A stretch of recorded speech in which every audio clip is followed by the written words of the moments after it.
Hey guys, tonight we're time traveling to ancient Babylon, a city where ziggurats tower over dusty courtyards. The air smells like baked clay and sweet incense, and even the silence hums with history. You're standing barefoot in the middle of a narrow mud brick street just off the main avenue, where scribes once shuffled in linen robes balancing bundles of clay tablets, like modern students with overdue library books. The sun is setting over the Euphrates, casting long golden shadows across the ground, and somewhere in the distance you hear the bleating of goats and the gentle clatter of market stalls closing for the day. It's warm but not unpleasant. There's a dry breeze brushing your skin as you wander past tiny doorways and ivy-choked arches. You're here for a very specific reason, to visit one of humanity's earliest attempts at a public library. Or at least what passed for a public library before books had pages and librarians had computers. Spoiler, you probably wouldn't survive a week here without a full team of translators, an industrial-strength umbrella, and a very flexible understanding of what counts as alphabetical order. So before you get comfortable, take a moment to like the video and subscribe, but only if you genuinely enjoy what I do here. I'd also love to know where you're tuning in from and what time it is there. Drop that in the comments. Now dim the lights, maybe turn on a fan for that soft background hum, and let's ease into tonight's journey together. You begin your stroll just outside the Eanna Temple complex in the city of Uruk, an ancient sibling of Babylon. The bricks beneath your feet are warm from the day's sun, and every few paces you pass a scribe, finishing up their evening work. Some are seated cross-legged on woven mats. Clay styluses gripped firmly, heads bowed over tablet blanks that haven't yet seen the wedge of a single glyph. The libraries of this world aren't open concept or filled with shelves, their rooms stacked with hard, brittle clay pieces no larger than your hand. No card catalogs, no comfy reading chairs, just dim torchlight and the constant risk of stepping on someone's epic poem. But the noise here is soft. No shouting, no announcements. Just the occasional hiss of clay meeting water, the faint thump of fired tablets being laid to rest in clay jars, and the rhythmic scratching of styluses, a sound that's not unlike a soft rain falling on parchment. You peer through an open doorway and spot a low shelf, more of a ledge really, where rows of clay tablets lie tilted like dominoes mid-fall. The room smells of old ash and oiled reed, and there's a hint of cinnamon from someone's dinner drifting in from down the street. This isn't a grand palace archive. It's a working scribal library where texts are created, read, copied, and sometimes quietly forgotten. Historians still argue whether these libraries were strictly for temple use or shared with the literate elite. What's clear is that these rooms weren't designed for casual browsers. You wouldn't just walk in and flip through poetry while sipping on date wine, but you might, if you were lucky or persistent, be allowed to copy a tablet or request a copy from one of the resident scribes. Think of it like an early interlibrary loan system, minus the email confirmation. You crouch near a clay bin filled with duplicates, reference tablets you might call them. Many contain hymns to Ishtar or royal edicts from long-dead kings. Some have simple stories, allegories about fish and foxes that wouldn't feel too out of place in a modern bedtime book. But others are more peculiar lists of goods. Inventories of temple offerings, logs of goat milk deliveries. You imagine someone poring over these late into the night, candlelight flickering, trying to make sense of someone else's scribbled ration counts. One of the temple apprentices notices your interest and gestures toward the back room. You tiptoe in as quietly as someone crunching on gravel can, and behold a scene that feels both ancient and weirdly familiar. A clay tablet sits halfway off a ledge like a forgotten library book. No one had the heart to return. It's cracked at the edge, its script just barely legible under the wavering torchlight. You don't recognize the writing, but you don't need to. This is a receipt, a record of someone checking out a tablet, perhaps a myth, a prayer, or a formula for brewing beer strong enough to make a priest sing off-key. Even in this early era, the Babylonians had the beginnings of something magical, the concept of lending, of archiving, of documenting not just events, but the act of reading itself. That same impulse that makes you rewatch a favorite YouTube video before bed, they had that too. They just needed more clay. Outside again, the night deepens. The stars sharpen overhead and the street cools beneath your steps. In one alley, a scribe mutters under his breath, rewriting a broken passage for the fourth time. You imagine he's debating whether to keep in the line about the moon goddess's silver tears. It's poetic, but probably not great for accounting records. And yet here it all is: poetry, inventories, gods, goats, grudging corrections, all baked into clay, stacked along walls, waiting for time and maybe for you to stumble across them again. The door creaks a little as you nudge it open with your foot. The chamber beyond is cool and dim lit by the flickering amber light of a shallow oil lamp perched precariously on a carved stone stand. You squint into the shadows and spot rows of clay cubbies built into the walls, each one cradling several tablets, like loaves of bread in an oven. You've stepped into what some scholars believe might be the closest thing Babylon had to a circulation desk. A priestly librarian draped in linen with a stern brow and ink-stained fingers notices your curiosity. He says nothing, only watches as you inch forward. Your gaze drifts to a table littered with unusually shaped tablets, long, narrow rectangles, some round like pancakes, and a few shaped like small bricks. They're not just records, they're tags, loan tablets. You pick one up and trace the cuneiform with your finger. It's cool and slightly rough. The symbols are arranged with infuriating precision, each tiny wedge pressed with the practiced hand of someone who's done this 1,000 times before. This one reads like a receipt, a short note indicating that tablet A, containing a hymn to the goddess Gula, has been lent to the temple of Shamash for 10 days. It's like stumbling onto the world's first overdue slip. Historians still debate whether these tablets were stored by genre, by function, or simply by when someone last touched them. One theory suggests that sacred texts were kept in the most inaccessible places, sometimes locked in clay jars or sealed behind ritual doors, while more mundane records were left stacked openly, free for scribes and temple workers to browse as needed.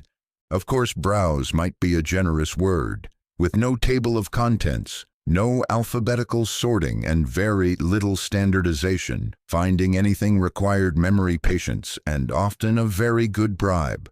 Still, systems began to emerge.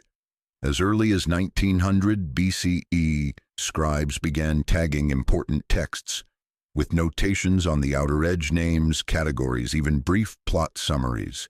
These were scratched into the tablet before firing, meaning that mistakes were eternal and very visible. One misplaced wedge could change oath of loyalty into goat stew directions, which was both awkward and potentially treasonous. The clay tags, some no bigger than a thumb, were often tied to their corresponding tablets with string before being dried in the sun. Think of it like tying a luggage tag to a bowling ball. Inelegant, but it worked. Sort of. You crouch to examine a battered tablet with a thick notch in its side. A rudimentary attempt at a checkout mark. Maybe. Or maybe someone just dropped it during a dust storm. Either way, there's something endearing about how determined these people were to track who borrowed what and when, in a world where paper didn't exist and erasers were mostly wishful thinking. There's a clay cylinder in the corner, narrow, almost like a scroll, but completely solid. A catalog of sorts, it seems. Lists of what's in the library, where it's kept, and possibly who accessed it. This kind of reference tablet was duplicated occasionally and sent to other temples, giving the ancient world a taste of the interlibrary network we now take for granted. You picture a priest huffing across the desert with a sack full of catalog logs, grumbling about the lack of camels with cup holders. Not everything was that official, though. In one pile you spot several personal tablets, texts, loaned between scribes, often without temple permission. Some contain riddles, others are fragments of epic poems copied hastily, and in some cases, badly. You can almost hear the irritated footnote in the original owner's voice, "This is not how Gilgamesh ends." What's especially intriguing is that these libraries weren't silent sanctuaries. They were bustling, sometimes chaotic workspaces, filled with arguments over translations, the clink of broken tablets being swept up, and the low chanting of scribes reciting aloud as they copied line by line. You run your hand across a cracked shelf and find tiny indentations where marks from centuries of placing and replacing the same favorite tablets. One particular tablet, now barely legible, is said to contain the original version of a flood myth, and next to it a scratched note, likely added later, saying copied again for Temple of Ea. This wasn't just storage, it was replication, preservation, an obsession with never losing words, even when no one was sure what they all meant anymore. And then just when you think you've figured out the flow of this early system, you turn the corner and find something unexpected, a pile of clay lumps that haven't yet been inscribed. Blank slates, the ancient equivalent of library notepads waiting to become something, a hymn, a contract, or maybe just a scribe's lunch log. A boy, perhaps 12 years old, passes by with one under his arm, whistling a tune older than your grandmother. He disappears into the courtyard as casually as someone borrowing a novel. You linger a moment longer. The air is thick with dust and incense. A spider scuttles across the top of a tablet labeled "Offerings Received During Festival of Ishtar." You hope no one will mistake that 8-legged footnote for an official symbol. And as you back away from the low shelf, careful not to bump anything out of place, you realize something quietly powerful. These people didn't just invent writing. They invented the idea that stories, knowledge, language, truth should be kept shared and protected, even if it meant tagging them with the clay equivalent of a sticky note and hoping no one sat on it. You step deeper into the archive and immediately trip over a clay tablet left unceremoniously on the floor. The scribe nearby doesn't look up. He simply gestures vaguely at a stack of similar tablets and mutters something that might translate to "join the club." You rub your ankle and glance at the culprit. It's covered in dense, precise cuneiform, every mark pressed into the clay like the tip of a tiny triangle. Beautiful, incomprehensible, slightly rude. You're finally face to face with the real gatekeeper of Babylonian libraries' cuneiform. Developed over 5,000 years ago, this script is both genius and infuriating. Writing in cuneiform was like trying to type with a stylus made of sugarcane while your cat walked across the keyboard. Thousands of signs, hundreds of variants, and no vowels. Good luck. You squat beside a senior scribe who's etching a legal document onto a fresh clay slab. He's using a stylus carved from reed, pressing the wedge-shaped marks with calm precision. You count the movements down, angle, twist, repeat. It's mesmerizing in the same way watching someone fold laundry can be tedious, slow, yet hypnotically satisfying. What's fascinating is that this isn't just a writing system. It's a full-blown worldview etched into geometry. Each symbol represents a word, a sound, or, just to keep things spicy, an entire phrase. Context is everything. One mark might mean king in one tablet and liver in another. Misplace a wedge and you might turn a tribute list into an accidental grocery order. Historians still argue whether cuneiform was ever meant to be user-friendly. Some believe it was intentionally complicated to preserve class distinctions. After all, if only scribes could read and write, they controlled the flow of contracts, trade law, and mythology. Literacy wasn't just knowledge. It was power-pressed, baked, and sometimes sealed with a kiss. In the early days, the script began as simple pictographs, drawings of things like fish temples and baskets. But as language evolved, the drawings became abstract, their meanings multiplying like rabbits. By the time of the old Babylonian period, scribes had over 600 basic signs in regular use. That's before adding the regional variants, archaic forms, and creative liberties taken by bored apprentices. The tablet beside you tells part of a story, the Epic of Atrahasis. You catch a few signs, flood gods, clay people, classic themes, but what strikes you isn't the myth, it's the margin note. A faint, later added inscription that says something like, copied poorly but spirit intact. You smile. Proof that even 4,000 years ago, people were leaving passive-aggressive comments on each other's work. As you move along a line of stone benches, you begin to appreciate the sheer physicality of the script. Writing wasn't quiet or invisible. It was tactile. You had to feel it, press it, smudge it by accident, and pray it dried evenly. And once the tablet was fired, that was it. Your words were immortal, possibly wrong, but immortal. In a side alcove, you find a training corner. Tablets here are clumsier, lumpier, and crowded with half-finished glyphs. Practice boards, the work of students who probably cried into their lentil stew after failing to distinguish ox from offer. The grooves are deeper, the signs off-kilter, but they're full of earnestness. You imagine the teacher sighing as another student hands in yet another misspelled praise hymn to Marduk. One especially enthusiastic example reads something like, "O Marduk, great cheese of heaven." You assume the poor child meant chief. Probably. There's also a section with bilingual tablets, Akkadian on one side, Sumerian on the other. These were used for learning and translation, sort of like those side-by-side language books, with the vocabulary in bold. Only here, if you made a mistake, you weren't docked points. You were reassigned to stable cleaning duty. What's even more humbling is how little punctuation exists.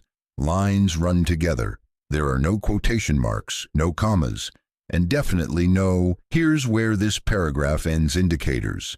You think about that next time someone complains about long emails. And yet, despite all this mess, cuneiform worked. It recorded epics, contracts, medical manuals, trade agreements, love poems, and astrology predictions. The whole machinery of civilization ran on this language of wedges. It's kind of comforting, really.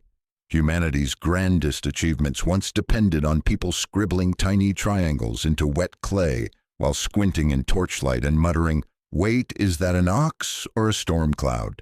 You pause at a tablet with unusually smooth script. It's a calendar mapping moon phases and market days.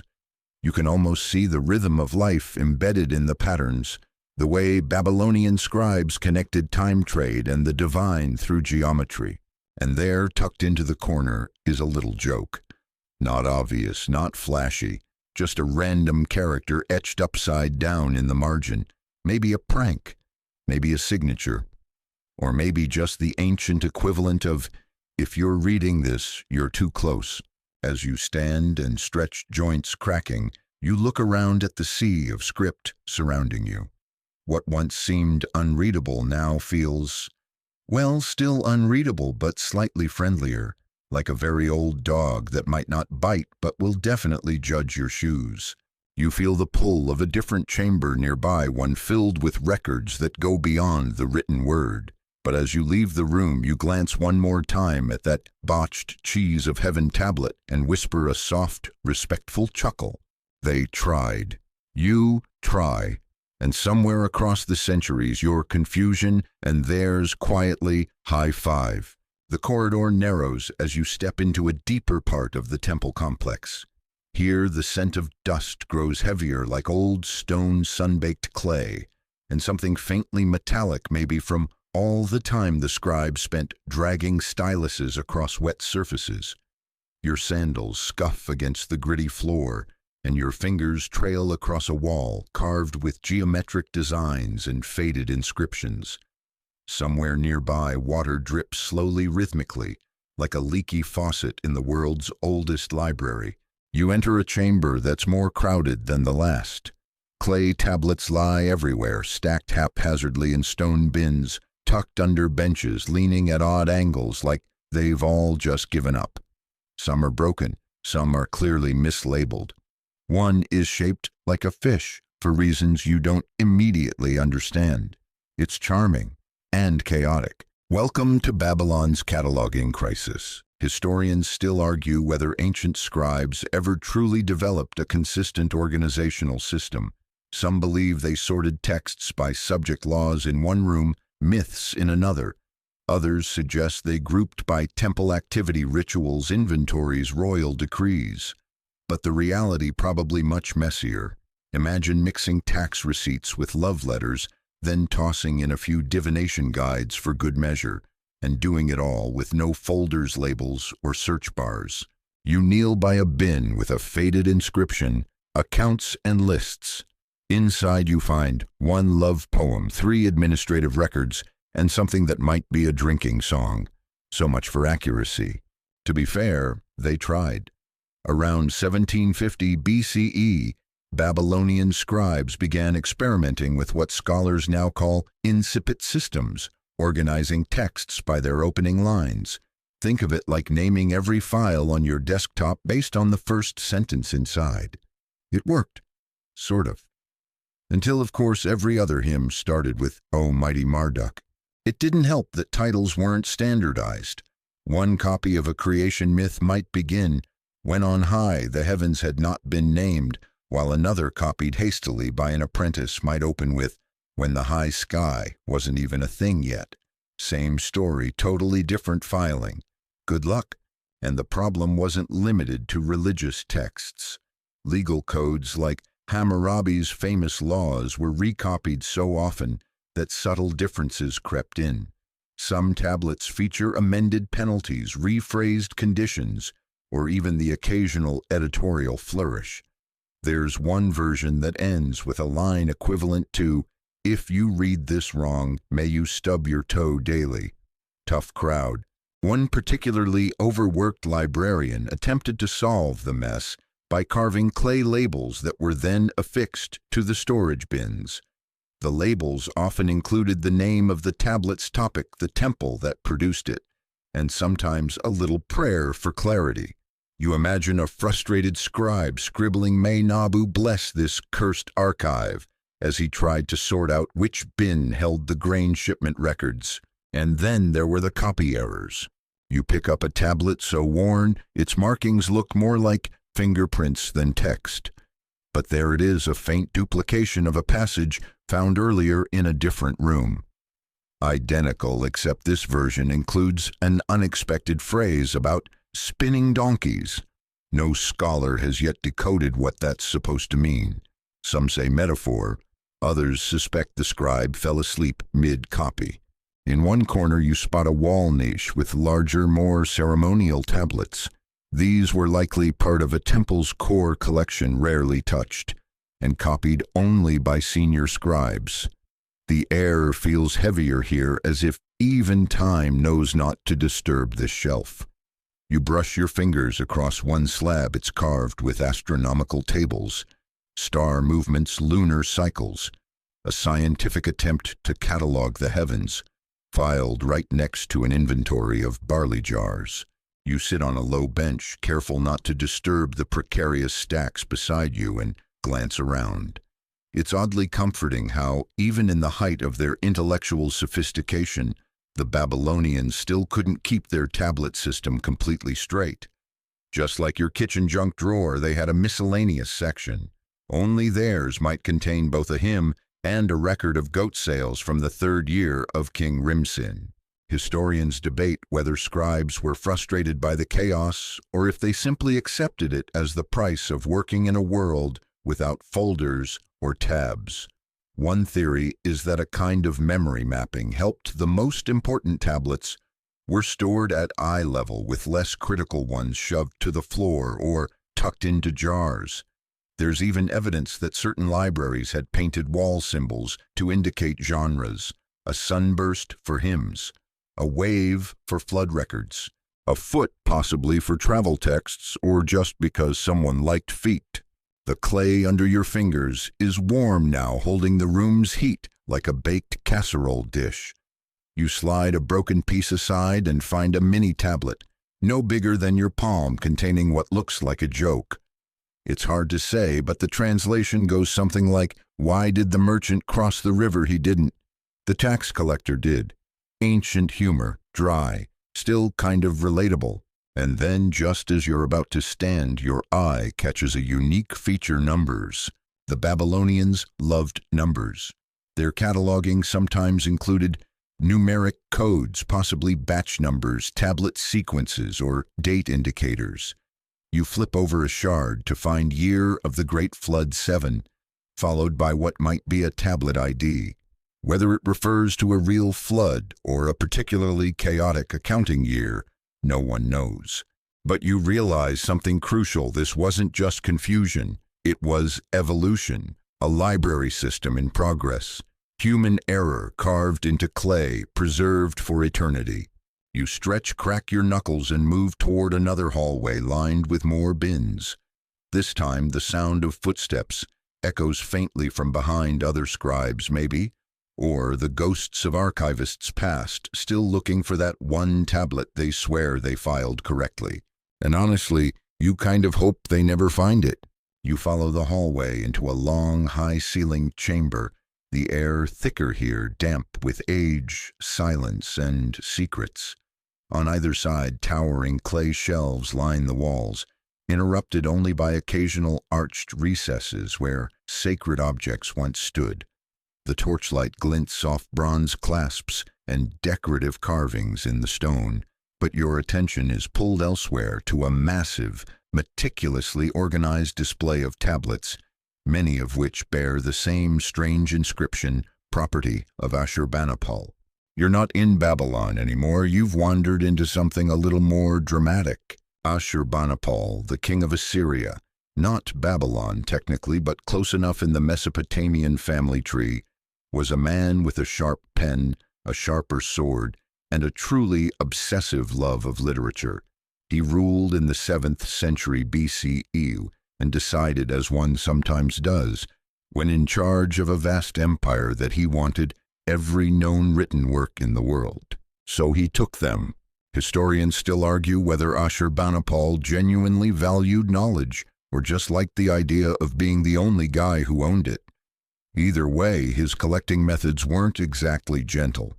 He famously sent emissary soldiers and scribes across Mesopotamia with very polite royal letters that basically said, "Hi, I'm the king. Please give me your entire library. I promise to take good care of it. Also, I have an army." And so from temples in Babylon, Uruk-Nippur, and beyond, thousands of tablets made their way north to Nineveh, his capital. In many cases, scribes weren't asked to send copies. They were instructed to send the originals. In the world of ancient intellectual property, Ashurbanipal was the equivalent of a kid who didn't just borrow your homework. He took your entire backpack and then made you walk home without your sandals. You run your fingers along a massive storage jar, half filled with dusty tablets from this campaign. Some are etched with tiny marginalia comments from their original scribes, begging future readers to return the tablets to their rightful home. Others contain curses, mild ones like "May your stylus always dull," or "May your barley beer sour before sundown." The ancient version of one-star Yelp reviews. The irony, of course, is that while Ashurbanipal's looting deeply offended the Babylonian priesthood, it inadvertently preserved some of humanity's oldest texts. His royal library at Nineveh became one of the most important archives in the ancient world. Among its stolen clay treasures, the Epic of Gilgamesh law codes, astronomical charts, exorcism rituals, and possibly the world's oldest collection of dad jokes. As you crouch to examine one of the tablets from Babylon, now marked with the Assyrian king's seal, you wonder what the original owners must have felt. Imagine watching your temple's sacred hymns packed up like a bulk order of pottery and carted off to a rival capital. That's not just theft. That's erasure branded and archived under someone else's name. And yet, some of the Babylonian scribes may have gone willingly. Evidence suggests that a few temples volunteered to contribute tablets in hopes of royal favor. Others may have simply resigned themselves to the fact that Ashurbanipal was going to get what he wanted, so they might as well spell the incantations correctly. You shuffle along the stone floor, sandals scuffing with every step. On a side shelf, you spot one of the wanted posters the king used, clay letters addressed to regional priests asking, or let's be real, demanding tablets be copied and delivered. They're actually kind of polite, almost sweet. The royal scribes must have spent weeks crafting the perfect diplomatic phrasing, only to follow up with a spear-bearing official 3 days later. One line translated roughly reads, "So that the wisdom of the gods may shine in Nineveh," which is lovely, but also suspiciously close to "so I can read it and you can't." Among the more curious finds here are duplicates Babylonian texts, painstakingly copied by Ashurbanipal's own scribes. It's clear he didn't just want the originals, he wanted backup copies, he wanted redundancy. This man would have loved cloud storage. Some scholars even suggest his obsession with documentation bordered on the divine. He viewed himself as a guardian of sacred words, chosen by the gods to preserve their secrets in the face of cosmic chaos. You pause at a tablet copied from a Babylonian healing manual. It includes instructions for summoning sleep, curing nightmares, and soothing restless limbs, essentially ancient ASMR. The final line reads, "Recite under a new moon, and sleep shall find you." You smile. That's as good a bedtime message as any. But not everything here is peaceful. Some tablets are off. Mistranslations, scribal errors, or intentional rewrites. The Assyrian versions of certain myths differ subtly, names, changed outcomes, altered divine motivations, adjusted. Was this a case of scribes working too fast or deliberate revisionism? Historians debate it to this day. You pick up one of these altered myths and turn it over in your hands. It's heavier than it looks, weighty not just in mass but in memory. It's hard not to think about the generations of scribes who copied these stories, believing they were preserving truth, only to watch that truth twisted, relocated, and rebranded. And yet, paradoxically, this theft gave the world continuity. When Babylon fell, its libraries burned and many tablets crumbled into dust. But because Ashurbanipal couldn't bear to share, we still have fragments of texts that would otherwise be lost forever. You ease the tablet back into its cradle and step away. Sometimes it seems knowledge survives not through generosity, but through obsession. You return to the quieter parts of the temple archive, where the air is less smoky, the light dimmer, and the energy just slightly less imperial. It feels good to breathe in the familiar scent of damp clay and faintly burned oil. As you move down a short corridor, you hear a low murmur, voices not chanting but chatting. Scribal chatter. You peek around the edge of a doorway and find a long, open courtyard with a few sunken benches, low tables, and a collection of tired-looking young men in linen tunics. Their hands are stained with dried mud. One is gnawing on a date pit. Another is half-asleep stylus, still tucked behind his ear. You've wandered into the scribal break room, or more accurately, the scribal training yard. A boy you can't be sure, maybe 15, scuttles past you, balancing a flat tray of unmarked tablets and what appears to be a lunch of barley cakes wrapped in fig leaves. He gives you a tired glance as if to say, "If I drop this, I'm moving to Phoenicia." You follow him, curious now. There's an almost monastic rhythm to the scene, scribe apprentices muttering lines under their breath, smoothing clay, reheating lunch on flat stones, arguing softly about which god had more syllables in their name. This, it turns out, is where the future of Babylonian literacy is formed, with equal parts memorization, repetition, hunger, and mild panic. You sit cross-legged near a group gathered around a senior scribe who's lecturing in that half-patient, half-exasperated tone every teacher has mastered. He taps a stylus against a broken tablet as he speaks. No, no, that wedge goes in the lower left, or you're saying goat instead of blessing. And I don't think the priest wants to bless the goats. Again, a few students stifle giggles. One, clearly the overachiever, raises his hand. But sir, what if the goat is blessed? You can't help but grin. Historians still argue whether this scribal training was formalized like a school, or if it resembled more of a guild apprentice setup. Either way, the structure was rigorous. Students began by copying simple lexical lists. E is for apple-type exercises only. Instead of apples, they were learning things like redox temple and divine punishment. You know, the basics. From there, they graduated to proverbs, contracts, myth fragments, and eventually full royal decrees. There's even evidence that some scribes were trained using satire clay tablets, mocking bad scribes with phrases like, "His lines were crooked, his thoughts unclear, and his lunch always stolen." Savage. One student is currently practicing a tax record. It looks like it's going okay until he drops his stylus into a bowl of lentil mash. He sighs.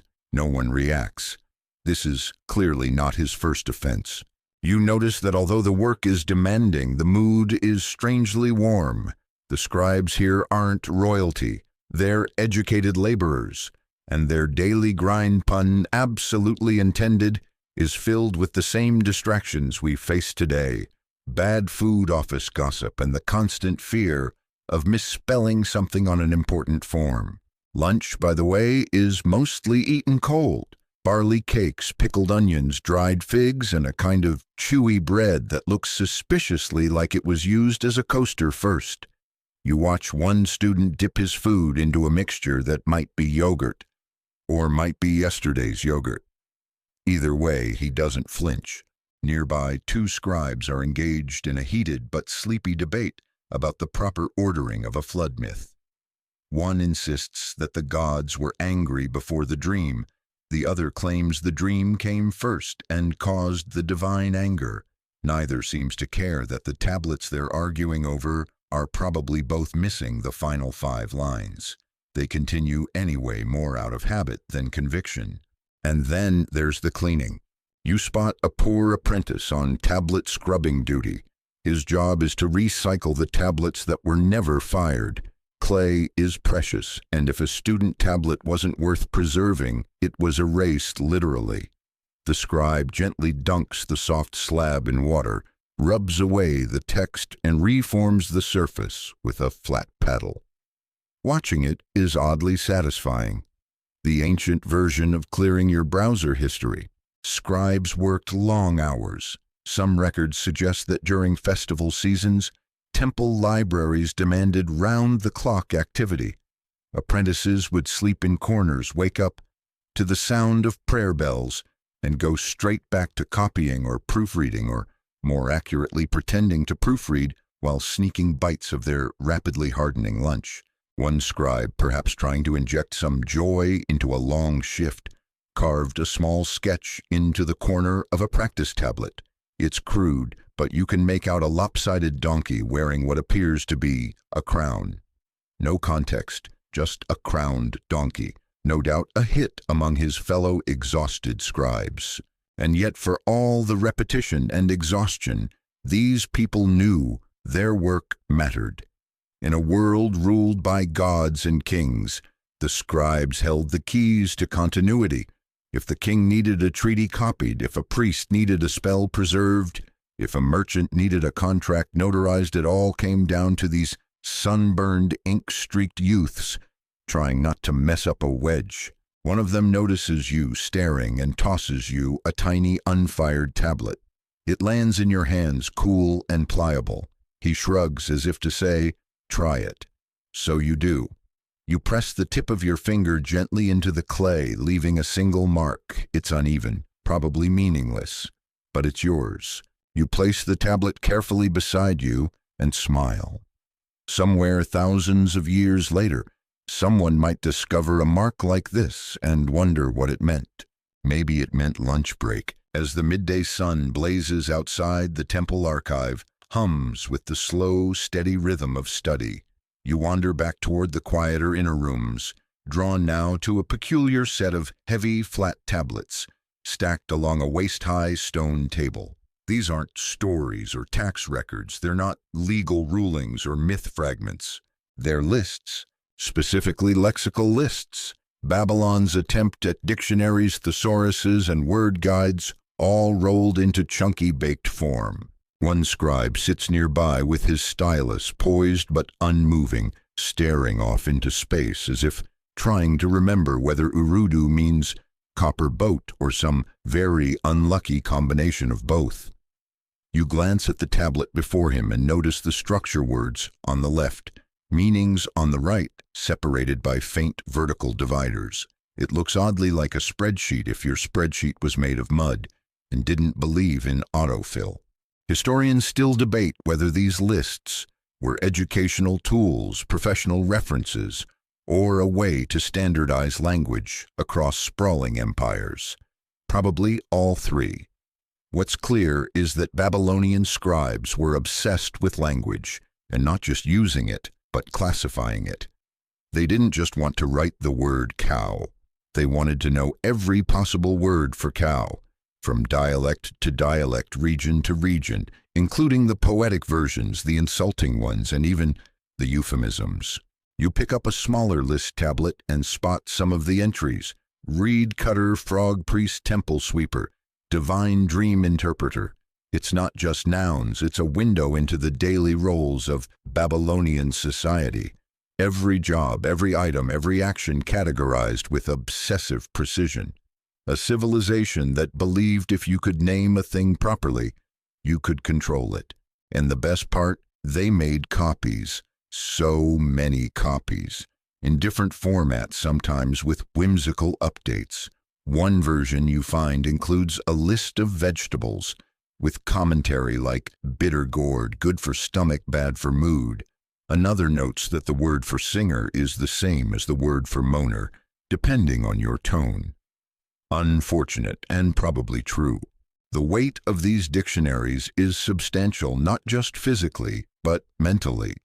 You imagine a student hauling one across the courtyard, struggling not to drop it, while another mutters mnemonic chants to remember the difference between holy water vessel and funeral jar. Big difference. Some tablets include trilingual lists, Sumerian, Akkadian, and Elamite or Hittite, depending on the period. It's a linguistic feast and a logistical nightmare. Lines of symbols snake across the clay, dense and unpunctuated, yet somehow it worked. These multilingual lists helped scribes work across empires, standardizing communication long before any printing press existed. You kneel beside a particularly large tablet. It's cracked at the corners but still legible. At the top, the word for light. Underneath, a cascade of related terms: sun, moon, fire lamp, torch, glow, reflection. It's poetic in its own way, like watching someone try to define illumination with every tool they have. And buried between the lines, a note from a scribe. Do not confuse this with gleam of eye. That one means danger. Useful tip. And not all the lists were so serious. In the corner of the room, you find what appears to be a lexical list of animals, but with editorial comments. Next to dog, someone has scrawled a note: barks too much, even at gods. Under cat, simply does not listen. So apparently, some things never change. There's even a category for imaginary creatures, composite beings found in religious texts, or royal seals, winged bulls, fishmen, scorpion-tailed guardians. Whether these entries were meant to be believed or merely acknowledged is unclear. Historians still argue whether such lists were theological doctrine or just ancient fan fiction. A junior scribe enters the room, glances at the tablet you're holding, and grins. That one's for show, he says with a yawn. Too many words, not enough verbs. You chuckle, realizing you found the Babylonian equivalent of the thesaurus. No one actually uses, but everyone keeps just in case. You watch as the scribe selects another tablet from the corner, This one smaller, sleeker, and clearly made for field use. A pocket dictionary almost. He slips it into a pouch at his waist like a modern-day reference card and heads off toward the temple's northern annex, presumably to decode something involving angry merchants and barley weights. There's an unspoken beauty in these tablets. They don't tell stories, they don't sing praises to the gods, but they reveal something else, how ancient minds tried to wrap themselves around the complexities of their world. They didn't just want to know the word, they wanted the context, the nuance, the alternative spelling, even if it took 27 lines to explain beer. And perhaps most charming of all, many of the lexical lists were preserved not because they were deemed sacred, but because they were useful, which in a way makes them sacred in their own right. The gods may have created the world, but the scribes named every part of it. You lean back, feeling the cool clay press against your fingertips. Around you, the room remains still, just the occasional whisper of sandals against stone, the creak of a wooden stylus box opening, and the faint groan of someone realizing they've just written holy donkey instead of divine emissary. Language is messy, but here in this quiet corner of Babylon, even the mess feels like a kind of devotion. Your feet carry you through another low archway, into a narrower space, cooler, quieter, and somehow older. The torches flicker lower here, shadows clinging to the walls in gentle folds. You half expect to find scrolls, perhaps even parchment, something soft and familiar. But of course, this is Babylon, not Alexandria, and you're not getting papyrus.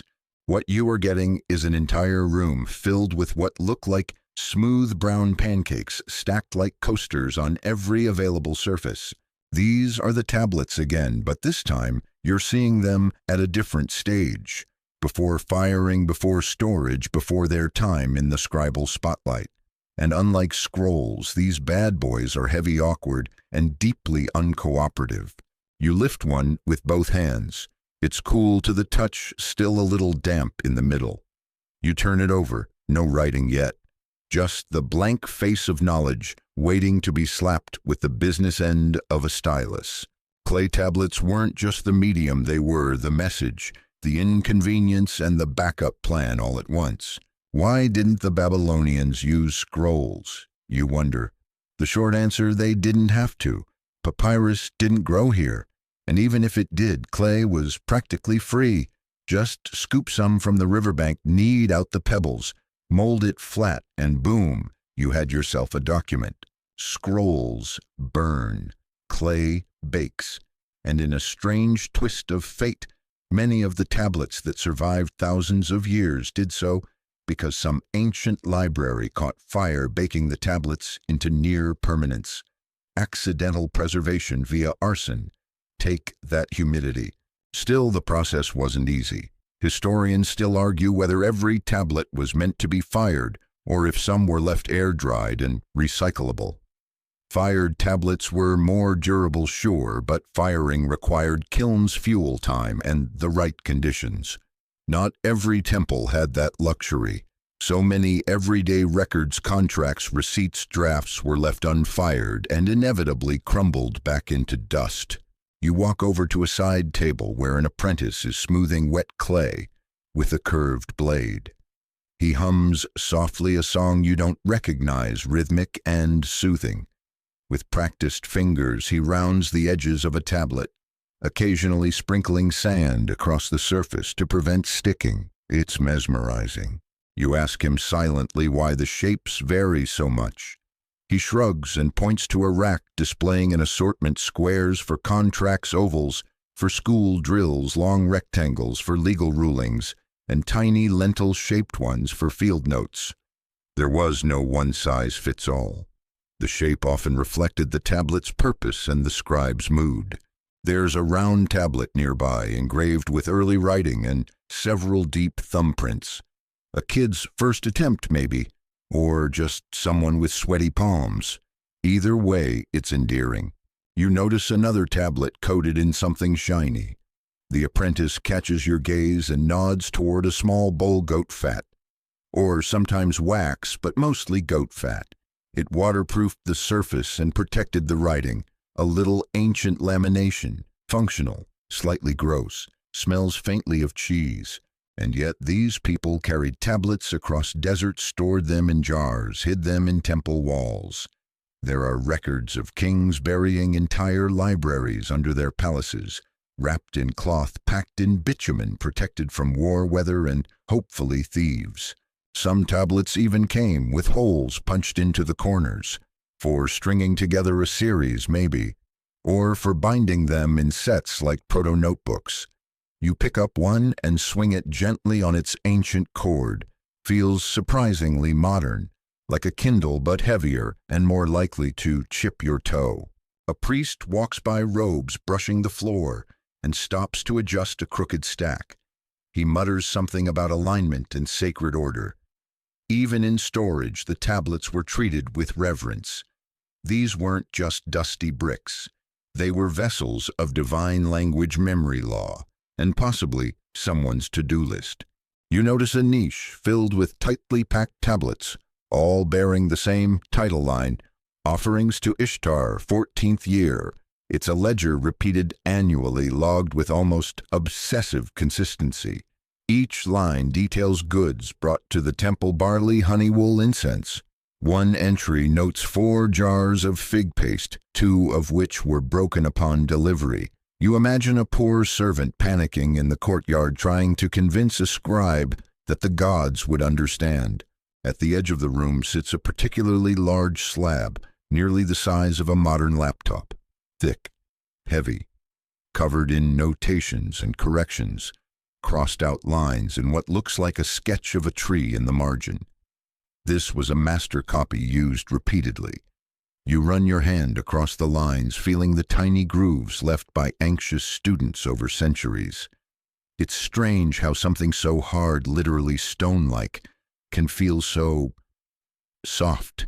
The atmosphere is almost sacred, not in a grand, dramatic way, but in a slow, sleepy, reverent way. You sense the quiet pride the scribes felt in shaping these tablets by hand, line by line. No font options, no undo button, no Control-Z, just clay breath and silence. Before you leave, the apprentice offers you a scrap of fresh clay. You hesitate, then press your thumb into it. It's smooth, yielding. You carve a single clumsy wedge into the surface and feel something shift, like you've reached across time and tapped someone else's shoulder. Words don't have to be perfect to last.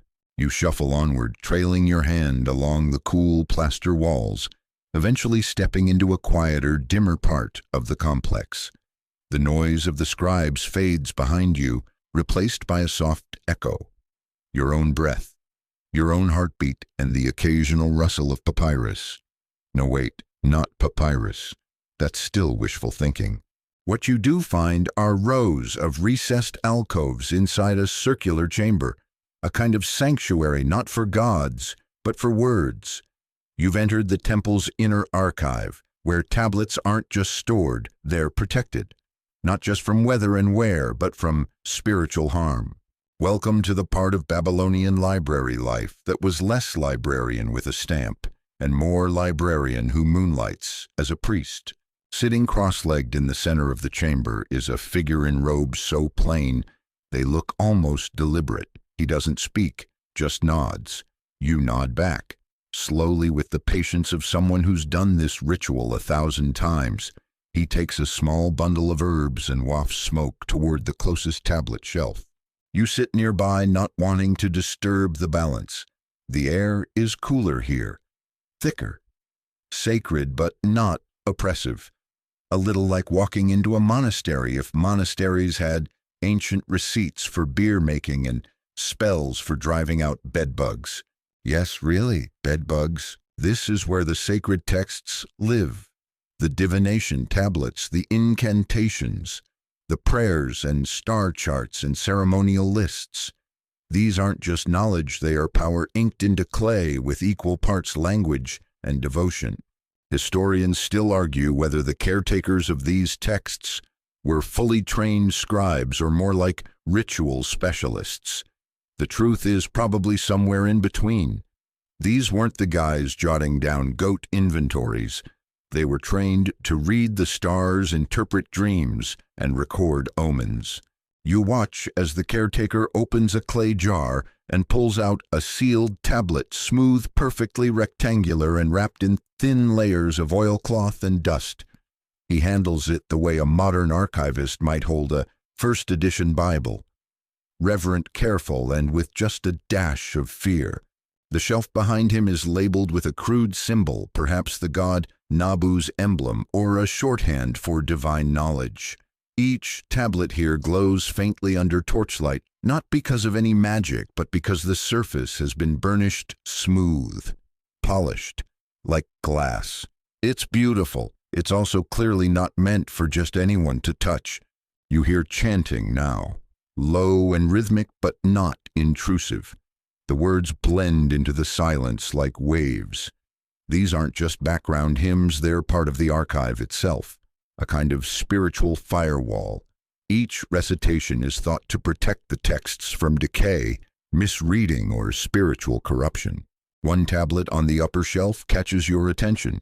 It's larger than the others and features markings down both sides, a rare bilingual incantation, one side in Sumerian, the other in Akkadian.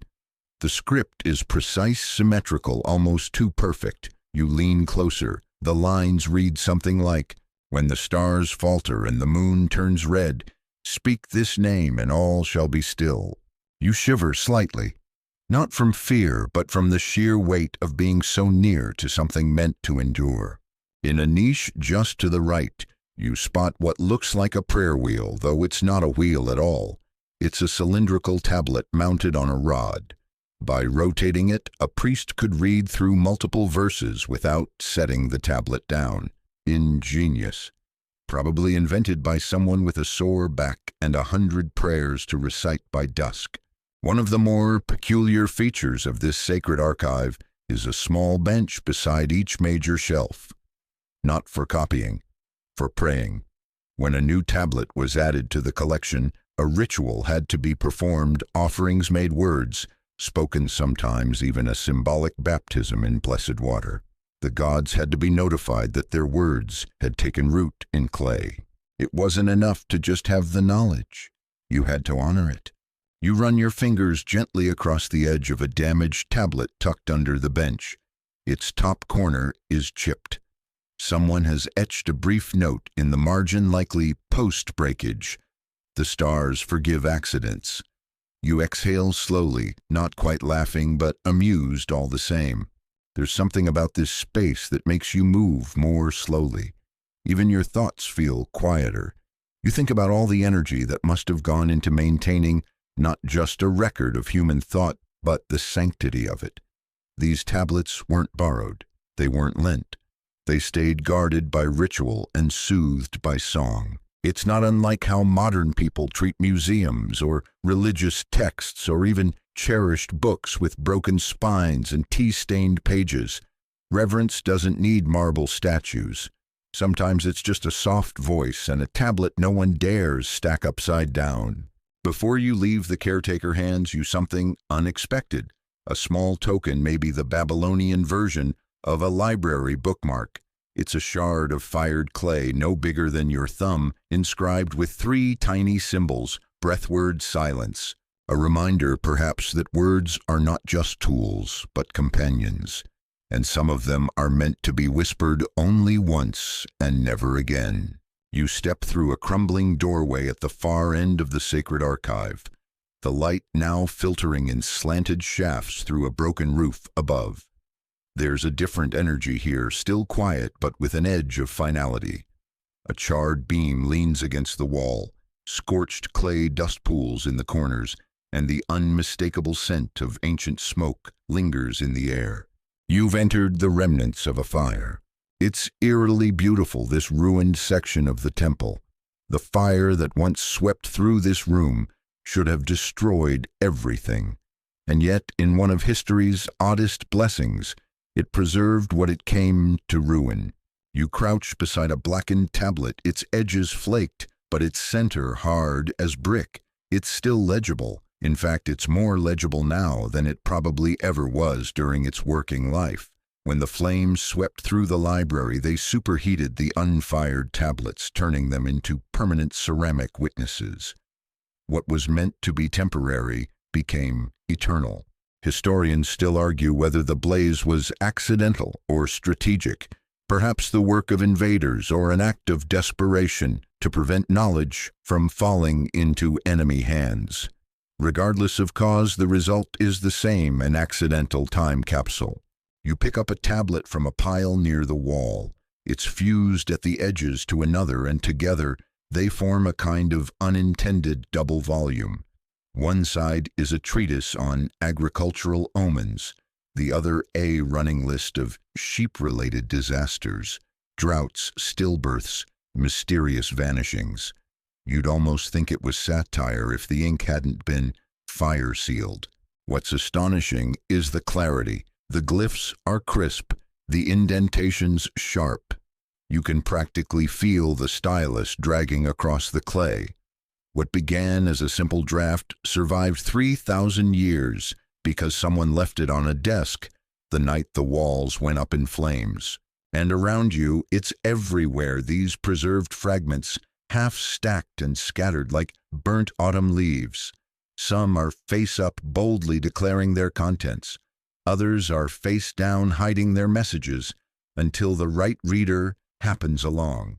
You sit beside a particularly large pile and brush away some soot. Beneath lies a tablet of unusual design, 3 columns of text tightly packed with a long line carved along the right edge, a margin of sorts. It's a compilation of omens, falling stars, cracked pots, twins born under a crescent moon. Each omen is paired with an interpretation. If a raven flies west after a full moon, the harvest will suffer. If a woman dreams of fire, her child shall speak before his first year. Whimsical, scary, oddly specific.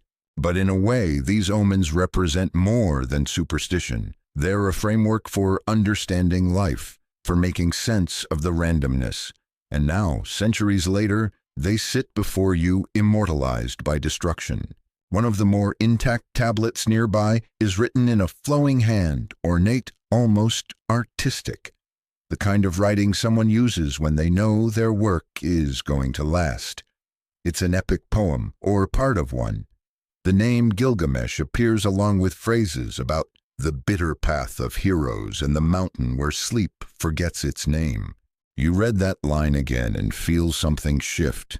Not dramatic, just a sense of alignment, like something ancient has brushed your shoulder and whispered, "Still here." You pick up a smaller piece, broken clean across the center. One side features a hymn to Marduk, the other a legal contract regarding lentil storage. You smile. That's how these libraries worked. Grand ideas beside the ordinary. Gods beside beans. You sit for a while in the warmth of the filtered light, watching as motes of ash drift lazily through the air. There's no one here now but the silence, and you, and the faint echo of a fire that didn't know it was doing history a favor. There's something strangely comforting about the fragility and endurance of these objects. They weren't meant to survive. Most were drafts notes or throwaways, but they endured because they were in the right place at the wrong time. And as you glance at the half-melted shelves, you realize something else: the fire didn't just preserve these tablets. It edited the library, chose almost randomly what knowledge would cross the threshold of time. A priest's sermon might be ash. A student's sloppy homework might be fossilized perfection. Somewhere in this charred archive, a miscopied myth now serves as our best version of an ancient story. Somewhere a misplaced line about donkeys with wings became part of the historical record. Because clay, like memory, is stubborn and selective. You exhale deeply and dust off your hands. The silence here isn't heavy, it's peaceful, grateful even, like the room itself knows you're listening. Before you leave, you tuck one last shard into the shelf where it came from. It's blank, but somehow that feels right. There are still stories waiting to be written even in the ashes. You pass through a narrow doorway, barely wide enough for your shoulders, ducking under a cracked lintel, as the space opens again, this time into what feels less like a library and more like a vault. But not for gold, for secrets. Stacks of oddly shaped clay tablets fill this room, arranged in neat rows on stone platforms. Most are sealed, not wrapped, not bagged, not labeled like a friendly lending library. Sealed. Each one is a little mystery box, a clay envelope enclosing another clay tablet within. Welcome to Babylonian bureaucracy at its most paranoid and poetic. These are the enveloped texts, and they are, in the most literal sense, books you can't open unless you're willing to break them. You pick up one. It's egg-sized, dense, with the telltale ridge where the envelope was pressed around the original. On the outside, a neat summary and small, sharp cuneiform contract for grazing rights near the riverbank year 17 of Hammurabi. Seems straightforward. But inside, no one knows for sure until the outer shell is broken, until the envelope is cracked like a ceramic nut, which means that for all its beautiful surface writing, this little object is also hiding something, or protecting it. Historians still argue why these were used so frequently. The most likely theory is for verification. The outer envelope summarized the contents so anyone could read it. But if a dispute arose, the inner tablet could be cracked open and used to verify that no changes were made. Clay notarization, ancient two-factor authentication. You run your fingers across the bumpy edge of one that's clearly been opened in the past. The envelope is shattered, its shell laid beside it like puzzle pieces. The inner core tablet rests in the center, smaller, darker, but perfectly preserved. It feels like reading someone's journal and then discovering they left a footnote just for you. Not all sealed tablets were legal contracts. Some were letters, private correspondence between temple officials, secret instructions, marriage negotiations.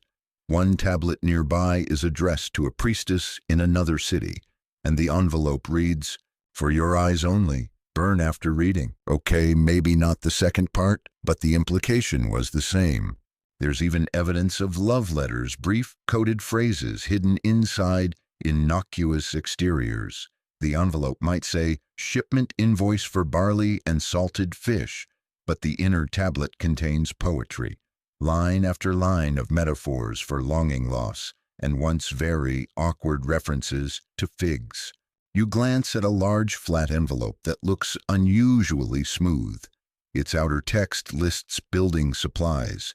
Common stuff, wood beams, bricks, laborers, but the handwriting feels rushed, panicked. Maybe someone hid a warning inside, or a plea. Maybe a scribe slipped something personal into the archive under the cover of construction materials. A story historians have yet to break open. You place it down gently. Then there are the double seals. Rare but impressive. 2 envelopes, one inside the other. You find an example tucked into a jar, nestled like a pearl. It's massive, nearly the size of a brick. The outer seal says, "For temple use only." You can barely make out the faint seal impression, a lion, a reed stylus, and a crescent moon. A divine contract, perhaps, or a spell meant to stay unread. You pause. Who were these scribes? These messengers, these careful fingers pressing one layer of clay over another? Did they whisper to the tablets before sealing them? Did they press their names into the corners, hoping to be remembered, or hoping never to be blamed? And then there are the fakes. You stumble upon a section of the shelf where tablets were broken open in the past, only to reveal that the inside didn't match the outside. One says, "Temple tax paid in full." Inside a slightly more panicked version, "half paid." The rest, "soon." Fraud, bribery, a desperate plea. The motives are lost, but the clay doesn't lie. It remembers. It records. The sealed format even extended to divinations. One tablet claims to contain the true dream of a priest after a lunar eclipse. Rather than writing it in the open, the scribe sealed it, perhaps to protect the dream's power, or to stop it from spreading. Dreams were dangerous after all. Too much prophecy, and suddenly your temple has a rebellion on its hands. You crouch beside a pile of unopened envelopes. They rest quietly, like sleeping stones, time capsules waiting for hands that might never come. You imagine breaking one open now, just one. The soft crumble of aged clay, the inner slab emerging its writing revealed to fresh eyes for the first time in 4,000 years. A name, a date, a contract, a confession. But you don't, because part of the magic is in not knowing. You run a finger across the label of one particularly smooth envelope. It simply says, "To be opened when the gods return." A bit dramatic, maybe, or maybe not. You smile. Somewhere a scribe probably smirked while pressing that line into wet clay. Maybe they were joking, maybe they weren't. Either way, their voice echoes softly through time in a room filled with words you're not meant to read yet.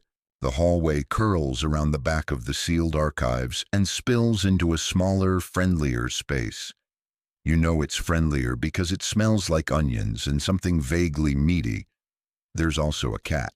You've reached the culinary corner of the temple, records the part of the archive where Babylon kept the tablets that mattered most to anyone hosting a dinner recipes. Yes, among the hymns, contracts, and star charts, there exists a humble stash of food tablets. Tucked away behind economic reports and festival preparations, they form a kind of ancient cookbook, minus the glossy photos and suspiciously cheerful prep times. You crouch beside a low bench where several flat tablets lie in a neat stack. One reads, "Stew of kid with herbs." Another is titled "Bread of the Road to be Dried and Carried Far." That one sounds suspiciously like the Mesopotamian equivalent of energy bars. Historians still debate whether these were formal instructions, temple provisioning lists, or something closer to what we'd call notes from grandma. Some have exact quantities, others are less helpful. Add water until it feels right. Thanks, ancient chef. You lift a well-preserved recipe tablet and read aloud, your voice echoing softly. Take meat of goat wash in beer. Stew with leeks, garlic, and turnip. Boil until it weeps. Weeps. That's poetic and concerning. Next to it, a less charming note. If meat does not soften, the gods are displeased. Begin again. Well, that escalated quickly. Not all recipes are for meals. Some are for drinks. Barley beer mostly, fermented thick and apparently drunk through straws to avoid floating solids. One tablet recommends filtering twice through reed of good fortune. You assume that's a specific type of straw, but it might just be wishful thinking. One corner of the shelf contains what look like dietary guidelines for temple workers. Not quite recipes, more like food logs. They read like minimalist diaries.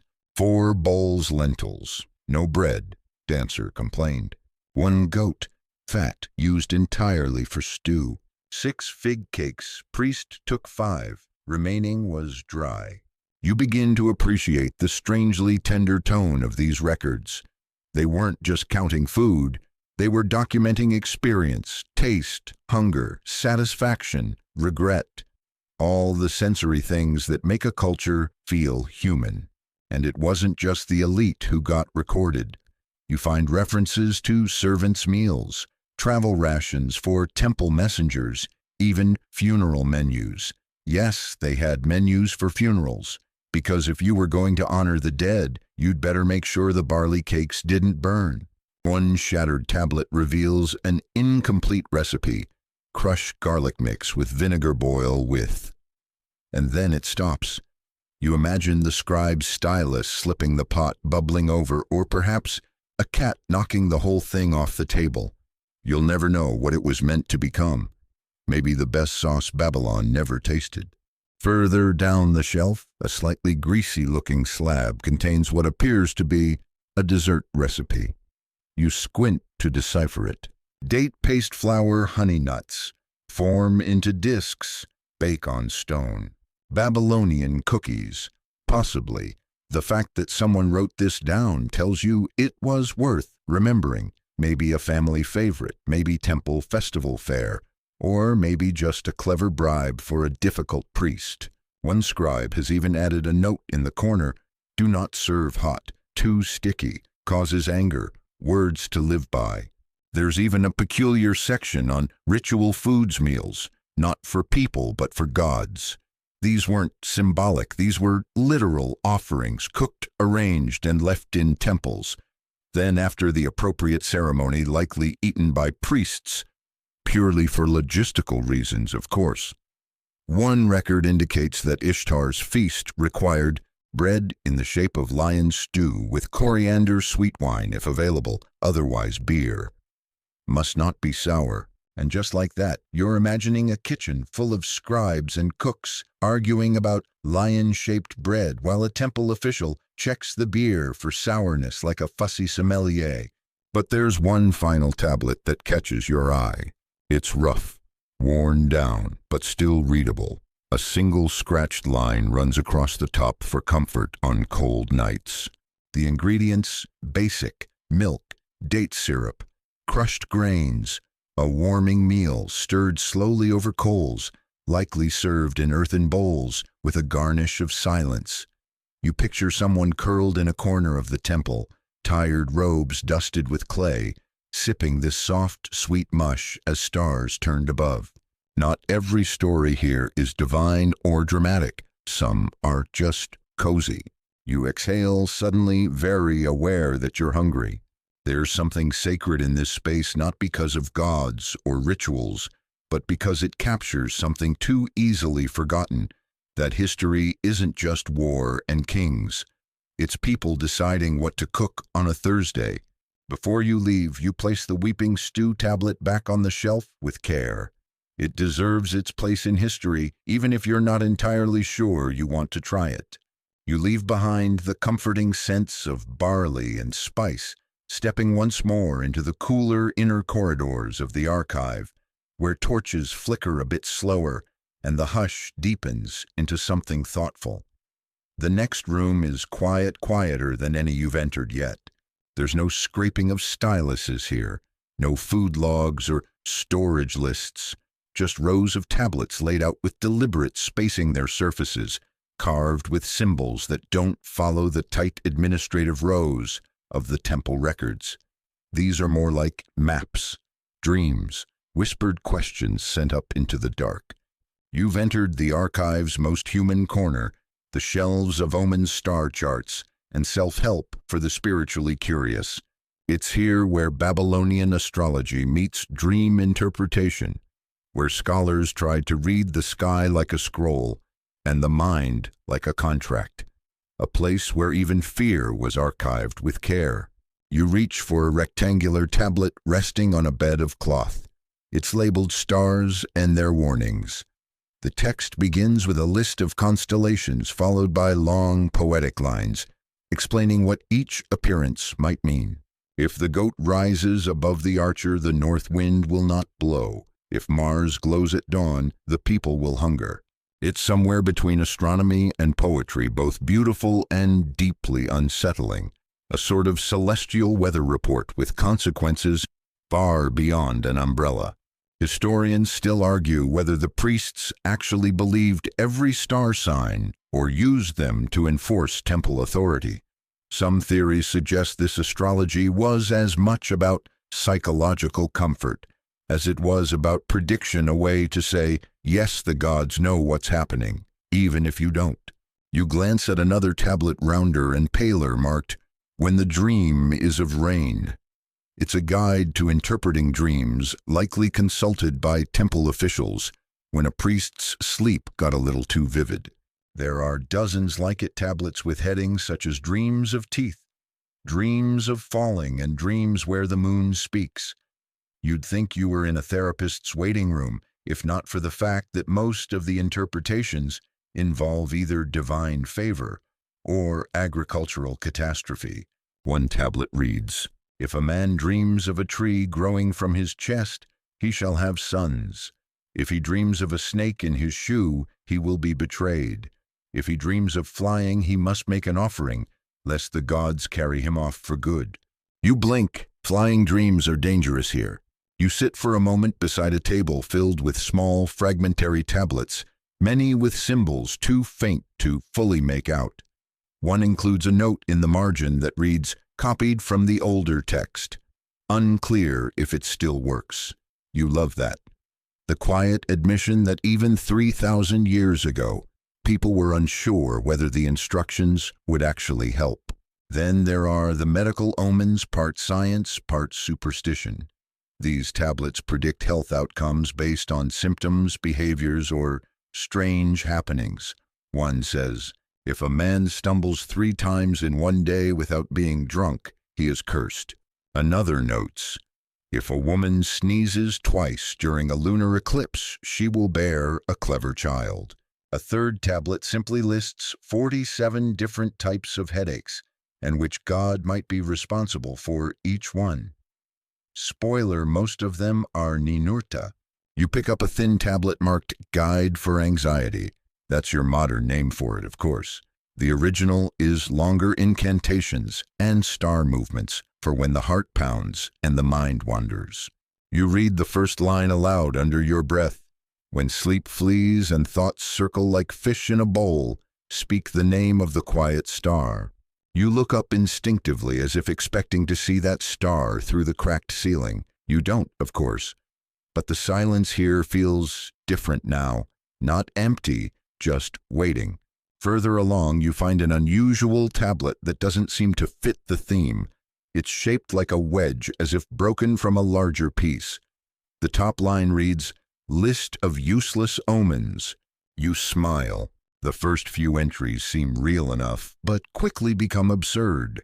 If a goat gives birth in a basket, nothing will happen. If you drop your stylus and it bounces thrice, it is simply bouncy. If you see your own reflection in oil and it looks tired, you are tired. A scribal joke, a student's prank, or perhaps a priest having a bad day.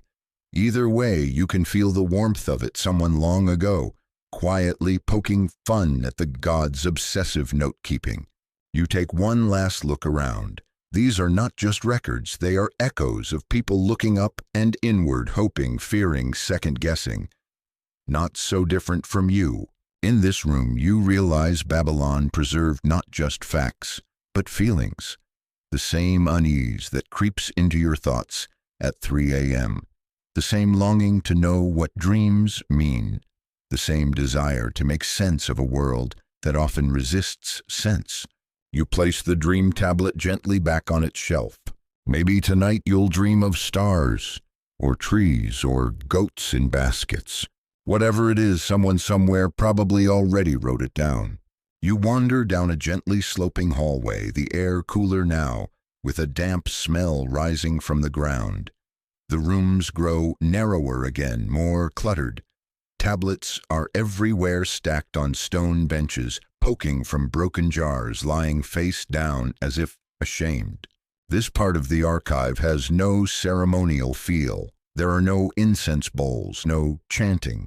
Just the dry rustle of crumbling baskets and the faint sound of dripping water somewhere behind the wall. You've stepped into the library's underbelly, the place no one really wanted you to see. Welcome to the dark corner of Babylonian literacy, lost texts, stolen tablets, and the underground world of scribes behaving badly. It doesn't take long before you notice the warning signs, literally. One tablet near the entrance reads, If you remove this tablet from the temple, may your days shorten like a burnt wick. Another, those who hide knowledge from the gods hide from light itself. Clearly someone had sticky fingers, or maybe too much curiosity. Historians still argue whether these warnings were taken seriously or just scribal theatrics. Either way, this section of the archive is filled with pieces that don't quite match the official records. Misfiled or hidden, it's hard to tell. You sit on a low bench next to a jar half filled with fragments. As you reach in your fingers, brush a shard labeled Copy Error Discarded. It's a line from a prayer to Enlil, but the words are jumbled. You try reading it aloud and accidentally invoke a sneeze. Close call. Beside it is a small, oddly well-preserved tablet that looks familiar. Too familiar. You recognize the style, the phrases. It's a copy of a legal contract you saw earlier in the archive, but with a different date and a different name. Forgery. The ancient world had its share of tablet tamperers.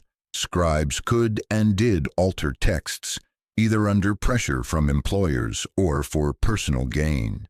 There are even records of priests catching each other, sneaking modified texts into temple stores, hoping no one would notice until it was too late. You glance at a larger tablet covered in scratches, no, not decoration, redactions, lines crossed out, rewritten, one scholar's edits scrawled angrily across another's work. Imagine if every peer review lived forever in fired clay. Brutal. There's a story historians whisper about a scribal scandal involving a forged letter between two governors. The letter appeared to confirm a land grant. It was sealed, fired, and filed. Only the real copy was found elsewhere. The seal had been pressed by a junior scribe using a replica. Sloppy work.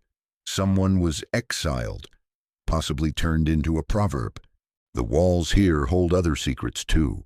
Etched faintly into the plaster near one shelf is a drawing.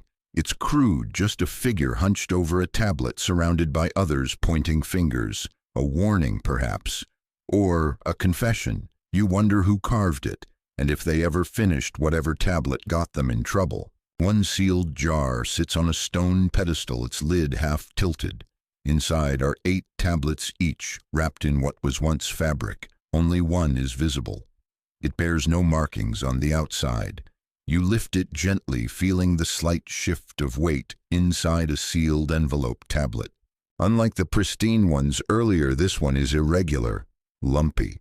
You turn it over and spot a thumbprint, deep, confident, the mark of someone who wanted to be remembered, or at least identified. You set it down and discover something even stranger. A tiny tablet no bigger than a coin with a single phrase etched deeply into its surface. I took it. I return it. Do not ask. Your eyebrows rise. Tablet guilt. A confession. Or the world's oldest library, fine payment. You find others. Little messages left in margins or squeezed into blank corners. Copied in darkness. Forgive the ink. They said not to, but I wrote it anyway. He did not write this. I did. It's messy. It's human. It's everything history often leaves out. There's even an accidental poem on the back of a math tablet, just 4 lines. Numbers fall like ash when the hand grows tired. I meant to balance them, but the night was long. You whisper it to the room, and it lands like a feather on stone. The more you explore, the clearer it becomes. This is the library's shadow. Not its shame necessarily, but its honesty. The part where scribes made mistakes, told lies, hid truths, and hoped no one would check the back shelf too closely. One final jar draws your eye. Inside are a handful of tablets marked with small red symbols, seldom seen elsewhere in the archive. Possibly a scribal code. Maybe a genre. Maybe just a prank no one ever explained. You lift one and read its first line. This is not the real text. That's it. Is it a warning, a decoy, a joke? You grin. It doesn't matter, because whatever it was, it worked. You're still thinking about it. As you place the tablet back, you glance around the room one last time. These tablets weren't meant to be perfect. They were lived in, fought over, abandoned, and yet they're here. Sometimes the truth isn't carved in ceremony. It's scrawled in the margins. There's one final room left to explore. It lies at the far end of a narrow corridor, half blocked by a fallen archway and a sagging reed mat. The passage smells of coal, dust, and forgotten things, the kind of scent you'd expect inside a locked chest or a sealed jar. You duck beneath the low lintel and step inside. Here, in the silence, beyond the scribes, beyond the rituals, beyond the bureaucracy and barley stew, rests the last librarian. Not a person, of course, not anymore, but the traces are here. A small writing bench still stands in the center of the room, tilted and cracked. A stylus rests on its surface, petrified in place by time. A half-finished tablet lies beneath it, the wedge marks frozen mid-thought. You trace them with your fingers and find they form a sentence that ends abruptly. Today the river rose again, the grain, and that's it. You sit on a broken stool nearby and look around. This chamber wasn't just a scribe's workspace, it was someone's life. Someone lived here among the texts, slept beside the archives, and tended them long after the official clerks stopped visiting. The walls are bare except for one corner where small shelves hold a collection of tablets, too carefully arranged to be accident. You scan their surfaces, none bear temple seals. These aren't official records. They're personal. One is a list of names, carefully written, some crossed out. Another is a set of copied lines from older hymns, but slightly rearranged, turned into something closer to poetry than praise. A few are just notes, meditative in their simplicity. Today I copied well. The bees are louder this season. I miss the voices. Historians still argue who might have stayed behind after the great temple's decline. Was it an old priest who couldn't let go, a junior scribe too stubborn to flee, or someone assigned to watch the tablets as the world shifted empires' falling river patterns, changing kings, forgetting what they once ordered preserved? The room is filled with the quiet of someone who knew the end was coming but chose to carry on anyway. Near the writing bench is a small fire pit, long cold. You see bits of charred reed, ash, but not from violence, more like daily life. Cooking, maybe, or heat against the cold desert nights. A solitary flame tended by someone who knew that knowledge still mattered even when no one came looking for it. You pick up a tiny palm-sized tablet near the edge of the shelf. Just 3 lines. The gods know, the stars remember, but still I write, in case you come. And here you are. There's a satchel in the corner, long collapsed, its straps disintegrated. Beneath it, bundled in fabric turned to dust, lie the final set of tablets. Their script is finer, more deliberate. Someone wanted these words to last. One is a calendar. Another is a map of nearby settlements, annotated with notes like this one empty and this one has figs. The last is heavier, inscribed with what looks like a catalog, a record of the texts in this very room. But near the bottom is a final line added in different handwriting. Buried what I could near the northern wall. If you find them, remember us. You stand slowly and turn toward the far end of the room, where the wall has crumbled inward just enough to reveal loose stones and old bricks. If you were to dig just gently, respectfully, you might find more.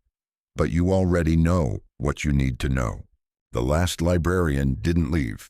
They stayed alone with the words, preserving what little they could as the rest of the world forgot. Not for glory, not for gods, but because stories deserve keepers. Because even clay can carry hope. You walk back through the archive, each room now tinged with a softer light. The sealed tablets, the training benches, the jars of alphabetic dreams, all of it built, preserved and cared for by hands that knew words mattered. And they still do. The torchlight dims as you exit into the courtyard. The city beyond is quieter than before. Stars pulse gently above the crumbling walls. Somewhere nearby, a goat bleats. The past, it turns out, is not dead. It just whispers, and now at last you listen. And now, as the rooms fall quiet behind you, and the night deepens across ancient stone, let yourself settle. Let your breath slow to match the gentle hush of a sleeping city. The tablets are all tucked back in their places, the styluses laid to rest. The fires have long gone cold, but the stories, they still glow. In the far corners of the archive, where dust settles like snow and silence is soft as linen, the last traces of busy hands and curious eyes linger. The scribe who wrote one more line before sleep. The apprentice who copied a poem imperfectly and laughed. The priest who hid a story in the folds of a prayer. They're still here in their way. You've walked with them tonight through the halls and chambers of memory, through fragments of fact and pieces of poetry. You've heard the echo of sandals on tile, the whisper of clay on clay, the murmur of stars named long ago. And now it's your turn to rest. Let the voices fade to a gentle hum behind your eyelids. Let the torches dim in your thoughts. Let the clay cool, the styluses go still. There's nothing more to read. Not tonight. Just the quiet weight of stories carried forward through fire, through silence, through time, into your dreams. Sleep well, traveler.